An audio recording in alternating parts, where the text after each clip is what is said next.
So Austin is here to give us some great information about the process is like going into planning for Easter services.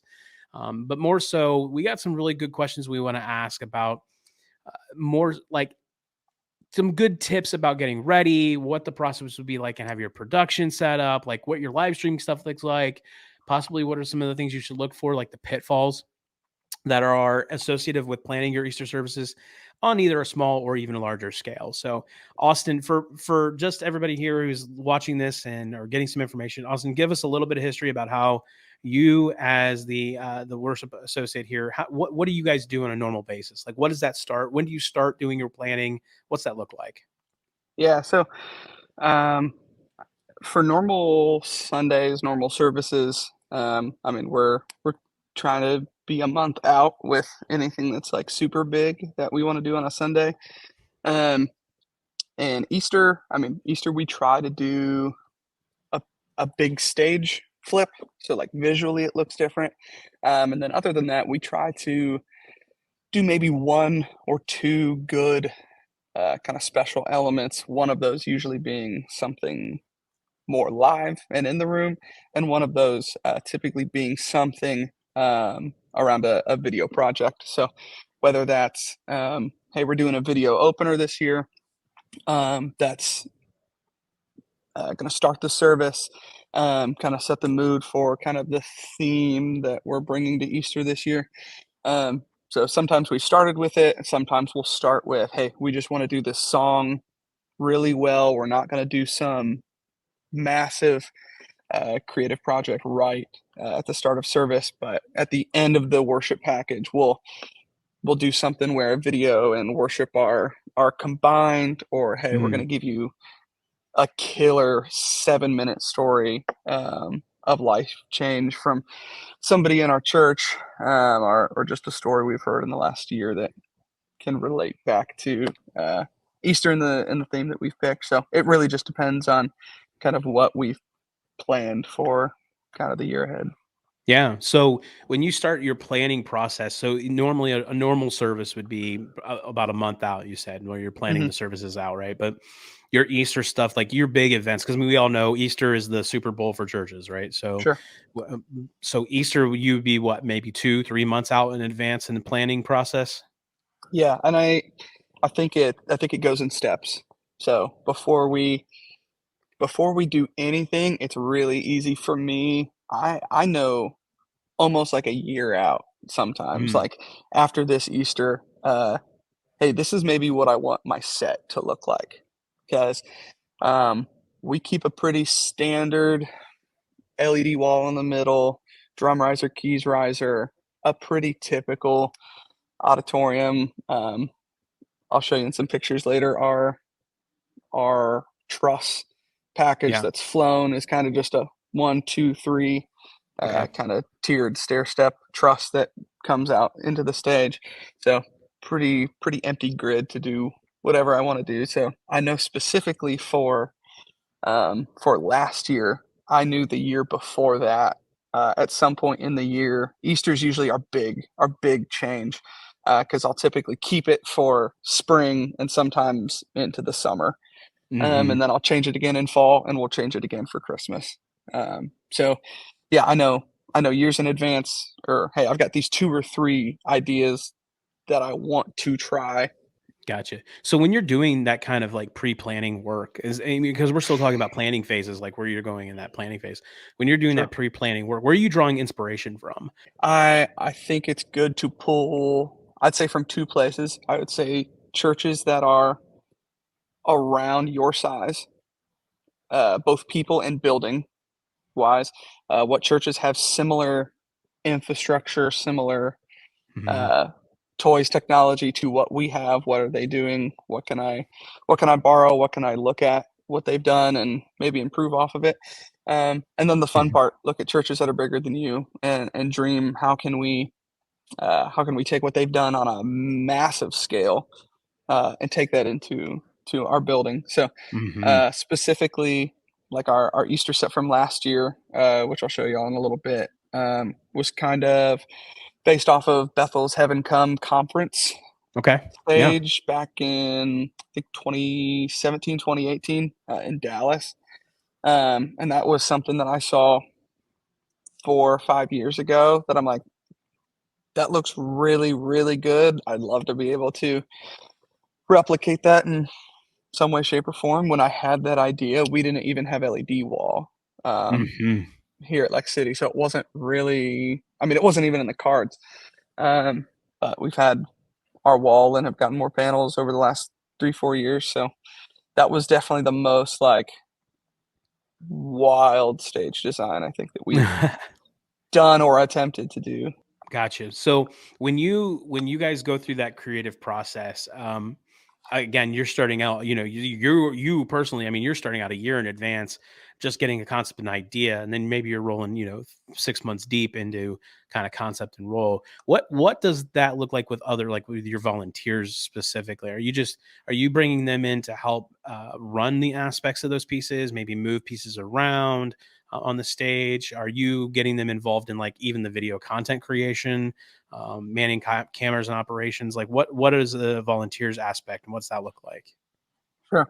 I know specifically for this Easter coming up, um, I brought in, I mean, you kinda just get a feeler, like, on your team, like, who's passionate about, uh, doing this stuff and almost kind of just like, you might not touch anything on this project, but, like, "Hey, let's 3 or 4 of us come in the auditorium. Let's just sit down in the middle of the room, and I wanna hear what ideas you have." As someone who's not been thinking of stuff and planning of Mm, stuff for a year, what would you like to see in this room? What is something that you've seen? What's an idea that you've had?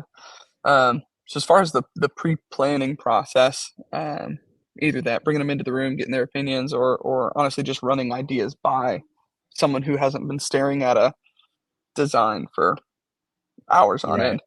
Right. And then, yeah, as soon as we get into the actual execution of whatever plan, especially like production wise, um, I like to try to make the Easter set not a gradual, like, I personally don't wanna start adding stuff in February, so that by Well, obviously not. so that I don't wanna add, uh I don't wanna slowly start moving LED wall around or slowly start moving lights so that it morphs to where I want it by Easter. Uh, so by proxy, that ends up leaving us a week between Palm Wow. Sunday and Easter, which we will, I mean, that's go week. So I want the transformation to happen during that week so that when people walk in on Easter, whether there are people or guests coming in, they know something's different. Right. How does that translate for you guys into a live streaming aspect? Because I know you do live stream. Sure.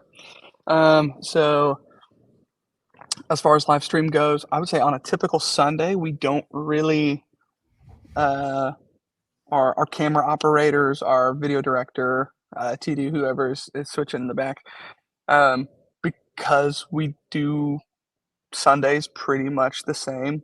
They're not usually a part of our weekend, um, our Wednesday night practice rehearsal time.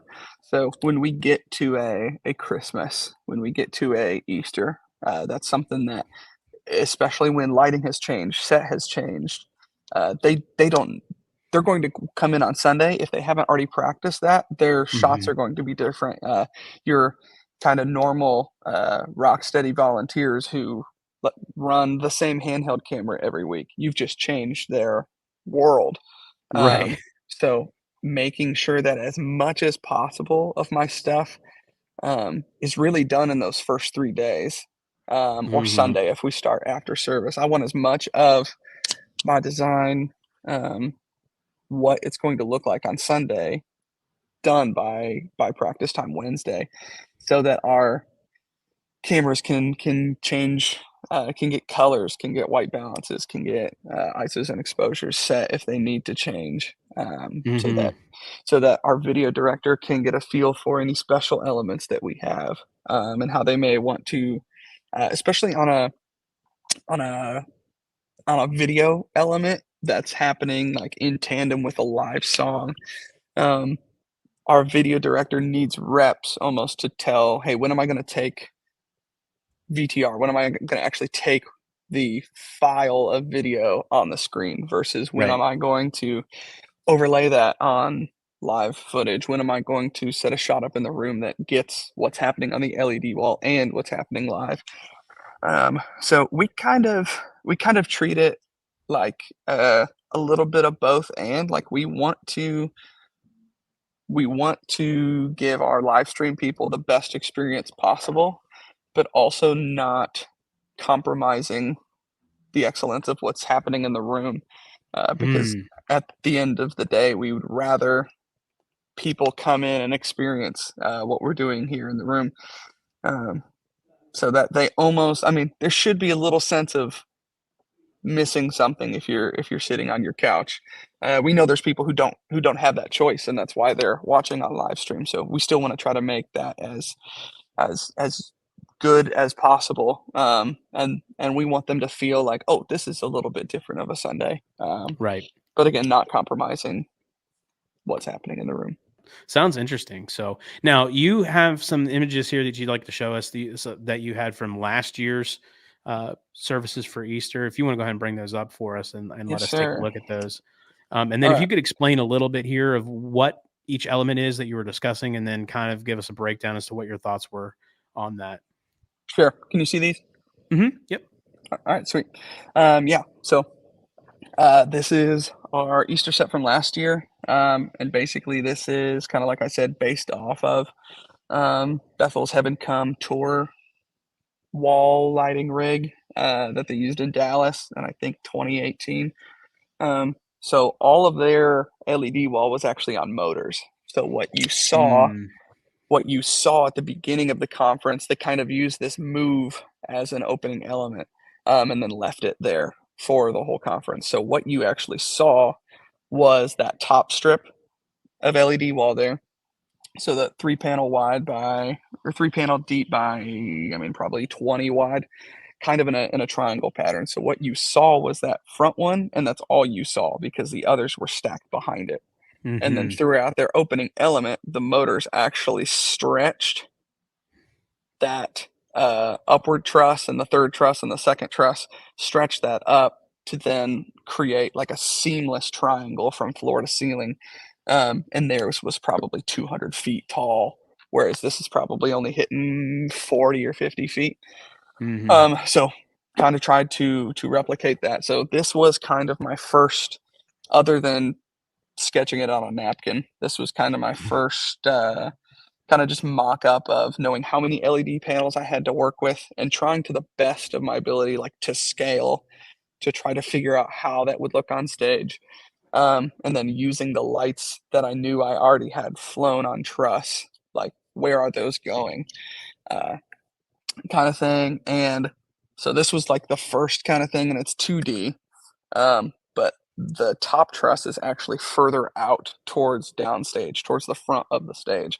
So not only are you going to get this really nice triangle look, but you're actually going to get like a table topping, stair stepping out Mm-hmm. into the room kind of depth the closer you are to stage.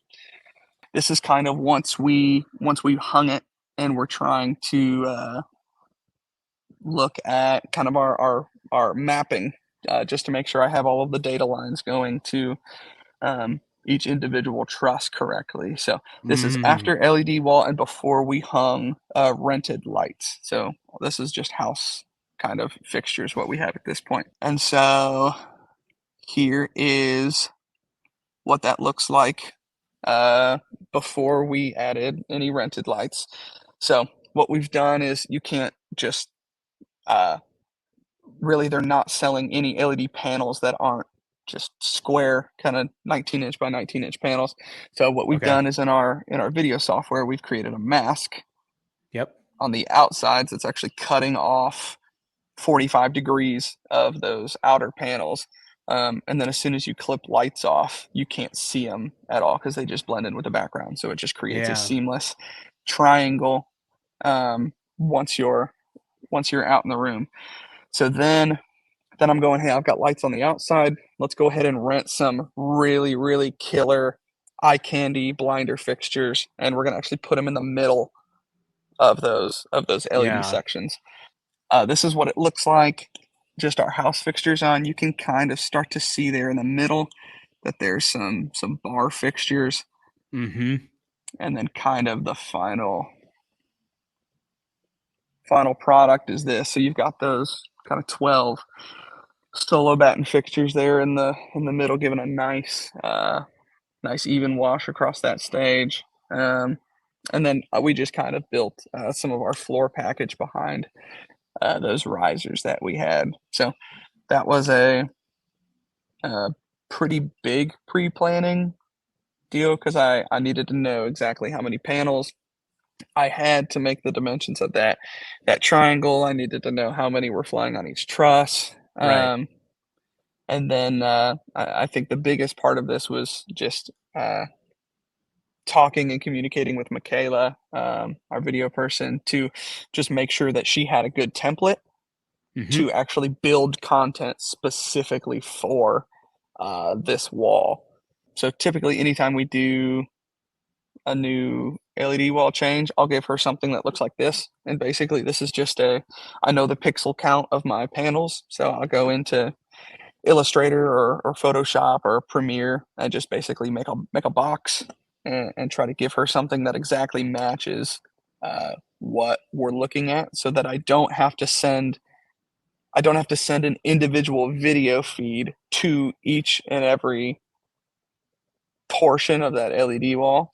Mm-hmm. Um, I can just send a 16 by 9 1080 video to the whole thing, and as long as she builds it to this template, it will match perfectly. So we kind of made the choice early on. Hey, we're gonna utilize all of this LED wall, but we're gonna kind of put a lyric strip kind of keyed superimposed on that third one.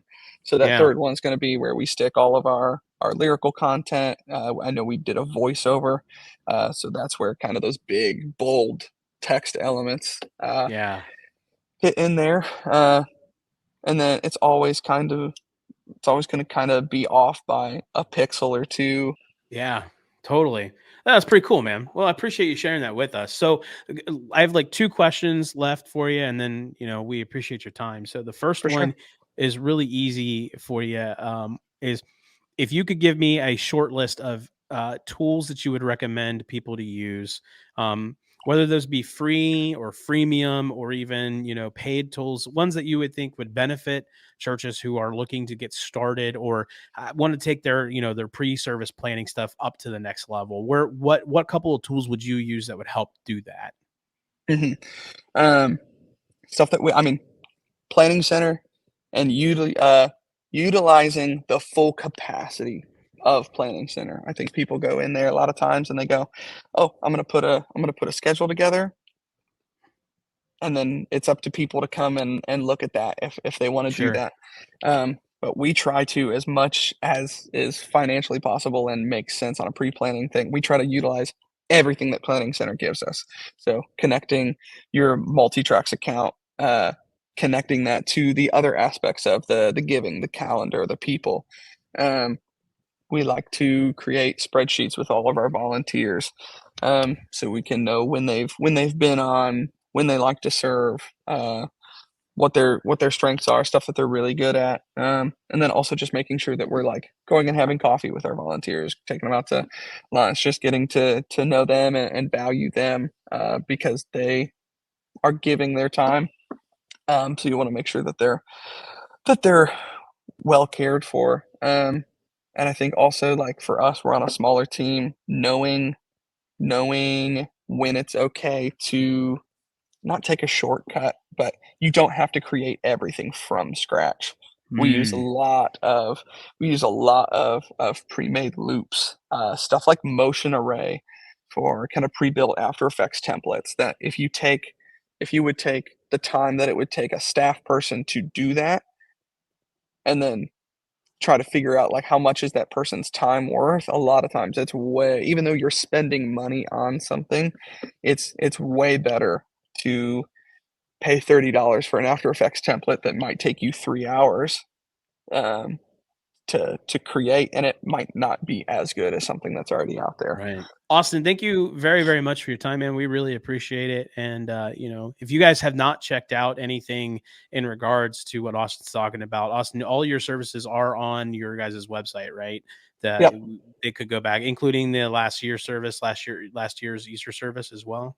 Yeah, so LexCity.tv if you want to watch live, and then LexCity.church. We'll get you to all of our stuff. Follow us on social media at LexCity Church, and you can go back and find all of that stuff and look at our Easter stuff and see how it turned out. See how I Yeah. did. Well, and get some good inspiration for what you might want to do in the future. So awesome. Sure. Thank you, Austin, so very much, man. Appreciate your time as always. And thank you again for getting come on here and give us some really cool tidbits. Thanks for having me. Not a problem, man. Thank you. Hey, listen, if you haven't seen anything before or anything after this, go check it out. LexCity Church is a great place to look at all that content. And then, of course, if you can need anything else from us, BoxCast has it all down in the description below. Have a great rest of your day. Happy streaming.